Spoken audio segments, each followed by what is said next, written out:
నమస్తే, KVC news స్వాగతం. ప్రతిక్షణం సామాన్యుడి పక్షం. నేను మీ చలపతి. నేటి వార్త. పార్టీ ఎంపీలు ఎమ్మెల్సీలు పార్టీ రాజీనామా చేసి టీడీపీలో బీజేపీలో చేరే ప్రయత్నాలు ఎంతవరకు వాస్తవం? అంటే దీంట్లో అడిగారు కాబట్టి దాని మీద వివరణ ఇవ్వాల్సినటువంటి అవసరం ఉంది. ఇది తెలుగుదేశం పార్టీకి కొత్త కాదు. గతంలో 2014-2019 మధ్య వైఎస్ఆర్ కాంగ్రెస్ పార్టీ నుంచి దాదాపుగా 23 మంది శాసనసభ్యుల్ని 3 ఎంపీలని కొనుగోలు చేయడం జరిగింది. ఆ రోజు నేరుగానే కొనుగోలు చేశాడు. ఆ రోజు డైరెక్ట్ సేల్, అంటే నేరుగా మీరు మా దగ్గరికి వస్తే ఇదిగో మీకు ఇన్ని కోట్లు ఇస్తామని చెప్పి ఎమ్మెల్యేలు సంతలో పశువులు కొన్నట్టుగా కొన్నారు. ఎంపీలో 3 ఎంపీలని కొనుగోలు చేశారు. ఆ రోజు మీ ఉద్దేశం ఏంటి? ఆ రోజు కానీ ఈ రోజు కానీ జగన్మోహన్ రెడ్డి గారి నాయకత్వాన్ని దెబ్బతీయాలా, వైఎస్ఆర్ కాంగ్రెస్ పార్టీని భూస్థాపన చేయాలనేటువంటి ఒక దుర్మార్గమైనటువంటి ఆలోచన. ఎందుకు ఆలోచన చేశారు? ఎమ్మెల్యేలందరూ వెళ్ళిపోతున్నారు, ఎంపీలందరూ వెళ్ళిపోతున్నారు, ఇంక ఈ పార్టీకి దిక్కు మొక్కు లేదనేటువంటి ఒక ప్రచారం తీసుకురావడానికి. అయితే ఆ రోజు ఏం జరిగింది? తర్వాత వచ్చినటువంటి ఎన్నికల్లో నీకు 23 సీట్లు వచ్చాయి, 3 ఎంపీ సీట్లు వచ్చాయి, 23 ఎమ్మెల్యే సీట్లు వచ్చాయి. అంటే దాదాపుగా 23 మంది ఎమ్మెల్యేలను కొనుగోలు చేస్తే నీ దగ్గర ఆ రోజు 108 మంది ఉంటే ఇంకొక 23 మందిని నువ్వు కొనుగోలు చేస్తే నీకు వచ్చినటువంటి మొత్తం కలిపితే 23 సీట్లు వచ్చాయి. కాబట్టి కొనుగోలు చేసినంత మాత్రానే వైఎస్ఆర్ కాంగ్రెస్ పార్టీని జగన్మోహన్ రెడ్డి గారి నాయకత్వాన్ని దెబ్బతీయలేరు. ఒకటి నెంబర్ 1 పాయింట్. నెంబర్ 2 పాయింట్ దగ్గరికి వచ్చేటప్పటికి ఈ రోజు మీరు మరలా కొనుగోలు మొదలుపెట్టి ఈ రోజు ఇండైరెక్ట్ సేల్ అంటే ఏ విధంగా ఉంది? నాకు తెలిసినటువంటి సమాచారం ప్రకారం నువ్వు ఎవరి చేత అయితే రాజీనామా చేస్తున్నావో వాళ్ళని నీ పార్టీలో చేర్చుకుంటున్నావో ఆ టికెట్ వాళ్ళకి ఇస్తావా? ఇవ్వాలి కదా. కొంతమందికి మాత్రం నేరుగా వాళ్ళతోనే బేరసారాలు పెట్టావు. మీరు రాజీనామా చేయండి, మరలా నా పార్టీలోకి రండి. నా పార్టీ ఈ రోజు నీకు అవసరం ఏముంది? దాదాపుగా 21 మంది నీకు సంబంధించినటువంటి ఎంపీలు ఉన్నారు, నీకు సంబంధించి 164 మంది ఎమ్మెల్యేలు ఉన్నారు. ఈరోజు ఈ 11 మంది రాజ్యసభ సభ్యుల మీద నువ్వు ఎందుకు కన్నేసావు? అంటే డైవర్షన్ పాలిటిక్స్. ఈరోజు ప్రభుత్వం అన్ని విధాలా ఫెయిల్ అయింది. నేను చెప్పినట్టుగా అన్ని రంగాల్లో ఫెయిల్ అయింది. సంక్షేమ కార్యక్రమాలు అమలు చేయలేదు, ప్రజల్లో వ్యతిరేకం ఉంది, దాని నుంచి ప్రజల దృష్టి మరల్చాలా.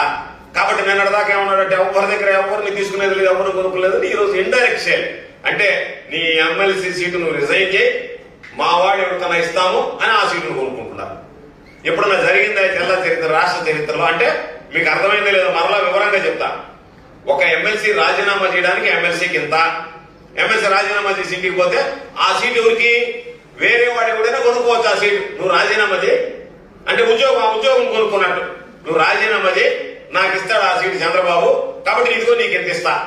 వాళ్ళేంది? సరే నాకు ఎంత ఇచ్చేయ్యా, నేను బయటకు వెళ్ళిపోతాను, ఆ ఉద్యోగం నువ్వు తీసుకో. ఎంత నీచమైనటువంటి రాజకీయాలు! ఎంతమందికి నువ్వు తిరిగిస్తాననేటువంటిది ధైర్యంగా చెప్పు. నీ దగ్గరికి వచ్చారు, రాజీనామా చేసి వాళ్ళను నువ్వు కొనసాగిస్తావా? మరలా వాళ్ళకి అవకాశం ఇస్తావా? ఇతరులకు అవకాశం ఇస్తావా? ఇది ఇండైరెక్ట్ సేల్ కదా. కాకపోతే ఈరోజు మీరు నేను అంటున్నా ఒకటే మాట చెప్తున్నాం. చాలా మంది నాయకులకు ప్రాధాన్యత ఇచ్చారు జగన్మోహన్ రెడ్డి గారు. వాళ్ళు వెళ్ళిపోతారు, తలిపోలు దాకి రొమ్ము గుద్దేటువంటి వాళ్ళు ఉండవచ్చు. ఎక్కడెక్కడ వరకు తీసుకొచ్చి పాపం వాళ్ళ మీద పాపం వీళ్ళైతే అన్ని వర్గాలకి ప్రాధాన్యతనివ్వాలి, అన్ని వర్గాలకు సంబంధించినటువంటి దాంట్లో ఉండాలి అని చెప్పి అనామకులైనటువంటి వ్యక్తులు కూడా కొంతమందికి అవకాశాలు ఇచ్చాడు. పాపం చాలా మంది బాధపడ్డారు. పార్టీలో బలంగా పనిచేసేటువంటి వాళ్ళకి కాకుండా, బలమైనటువంటి వర్గాలకు కాకుండా ఇటువంటి వర్గాలకు ఇచ్చేటువంటి బాధపడ్డా. సరే లేదు, సోషల్ ఇంజనీరింగ్ ఉండాలి, అంతా ఈ సమాజంలో అన్ని కలిపి ఉండాలి, సామాజిక న్యాయం జరగాలనేటువంటి ఆలోచనతో ఇచ్చాడు. ఎవరిని కించపరిచినటువంటి సందర్భాలు లేవు, అందరినీ గౌరవప్రదంగా చూశాడు. ఈ రోజు ఏం ఆశించి వీళ్ళు వెళుతున్నారు అంటే స్వలాభం, ఏదైనా వ్యాపారాలకు సంబంధించినటువంటి లావాదేవీలు కావచ్చు. కేంద్రంలో ఎన్డీఏ ఉంది కాబట్టి మనం ఇక్కడి నుంచి వెళ్తే మన పనులన్నీ జరుగుతాయనేటువంటి దుర్మార్గమైనటువంటి దురాశమైనటువంటి ఆలోచన తప్ప నీకు ఆ అవకాశం కల్పించినటువంటి వ్యక్తి, నువ్వు ఈ రోజు ఆ స్థానంలో నేను కూర్చోబెట్టినటువంటి వ్యక్తి, ఆ స్థాయికి నిన్ను ఎదగడానికి నీకు కారకుడైనటువంటి వ్యక్తి, దాన్ని మరిచిపోయి మూలాలను విస్మరించి ఈరోజు తల్లిపాలదాలి రొమ్ము కూతున్నటువంటి విధంగా నాకు అధికారం వచ్చింది, నేను ఈరోజు రాజ్యసభ సభ్యుడిని, నేను శాసనమండలి సభ్యుడిని, కాబట్టి నా ఇష్టారీతిగా వ్యవహరిస్తానంటే అటువంటి వ్యక్తులను ఎవరిని ప్రజలు క్షమించరు. అందుకనే గతంలో ఎవరైతే అమ్ముడు పోయారో వాళ్ళు చాలా మంది కాలగర్భంలో కలిసిపోయారు రాజకీయంగా. కాబట్టి ఈరోజు వైఎస్ఆర్ కాంగ్రెస్ పార్టీకి సంబంధించి ఒకరో ఇద్దరో పోయినంత మాత్రాన్ని, రాజ్యసభ సభ్యులు, శాసనమండలి సభ్యుల్ని చంద్రబాబు నాయుడు కొనుగోలు చేసినంత మాత్రాన్ని వచ్చేటువంటి నష్టం ఏమీ ఉండదు. ఇంతటితో నేటి వార్త సమాప్తం. మరిన్ని వార్తా విశేషాలతో మీ ముందుకు వస్తుంది KVC news. Until then, signing off, me KV Chalapati.